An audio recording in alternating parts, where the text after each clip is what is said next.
இந்த மருந்தில்லா மருத்துவத்துல முதலாவது நாங்க பார்க்க போறது இதயம் சம்பந்தப்பட்ட பிரச்சனைகள் உலகம் பூராவும் நிறைய பேருக்கு வயசு வித்தியாசம் எல்லாம் வந்து கொண்டிருக்கு. காரணம் என்னன்னு சொன்னா அவர்களோட உணவு பழக்கங்கள், நாளில் இருக்க அவர்களுடைய அன்றாட பழக்க வழக்கங்கள் இதுக்கு காரணமா இருக்கு. அதுக்கு நம்மளுக்கு நிறைய பேருக்கு பாத்தீங்கன்னு சொன்னா இதய அடைப்பு, யாரை போய் இப்ப செக் பண்ணி பார்க்க போனாலும் இதய அடைப்பு இத்தனை பெர்சன்டேஜ் வந்துட்டே இருக்கு. அதுக்கு நம்ம ஊர்லயே சித்தர்கள் சொன்னா மருந்து இருக்கு. அந்த மருந்துல உங்களுக்கு இலவா கிடைக்கக்கூடிய மருந்தை பற்றி தான் இப்ப நான் உங்களுக்கு சொல்ல போறேன். ஒண்ணு பாத்தீங்கன்னா இதுக்கு இதய அடைப்பு, அதாவது இதய குழாய்கள்ல இருக்கிற அடைப்புகளை இலகுவாக, அதாவது சத்திர சிகிச்சை இல்லாம மிகவும் இலகுவாக அகற்றுறதுக்கு வழிகள் இருக்கு. அதுக்கு ஒரு பொறுமை வேணும். அது பாத்தீங்கன்னா 3 பொருளை அவர்கள் சொல்கிறார்கள். ஒன்று வாழைக்காய், 2வது வெண்டைக்காய், 3வது சுண்டங்காய். வாழைக்காய் பாத்தீங்கன்னா பச்சையாக உரித்து அது சின்ன சின்ன துண்டுகளாக வெட்டி தேனில தொட்டு சாப்பிடலாம். இனிப்பு பிடிக்காதவர்கள் தயிர்ல தொட்டு சாப்பிடலாம். சக்கரை நோயாளிகள் தேனில தொட்டு சாப்பிட முடியாது. 2வது பாத்தீங்கன்னா வெண்டைக்காய்.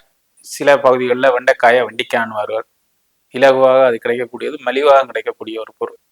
இந்த பொருளை இரவில் பார்த்தீங்கன்னா ஒரு 4 வெண்டைக்காய் எடுத்து, அதாவது ஒரு பாத்திரத்தில் கொஞ்சம் தண்ணீர் விட்டு, ஒரு 2 டம்ளர் அளவு தண்ணி விட்டு அதை துண்டு துண்டாக வெட்டி அதில் போட்டுட்டு, அதாவது முழுசாக கூட நீங்கள் போடலாம். போட்டுட்டு அதை காலையில் எடுத்து அந்த தண்ணியை குடிக்கலாம். அது ஜெல் மாதிரி இருக்கும். அந்த தண்ணியை குடிச்சிங்கன்னு சொன்னால் ஒன்று இருதய சம்பந்தப்பட்ட பிரச்சனை, குழாய் அடைப்புகளுக்கு சிறப்பாக இருக்கும்.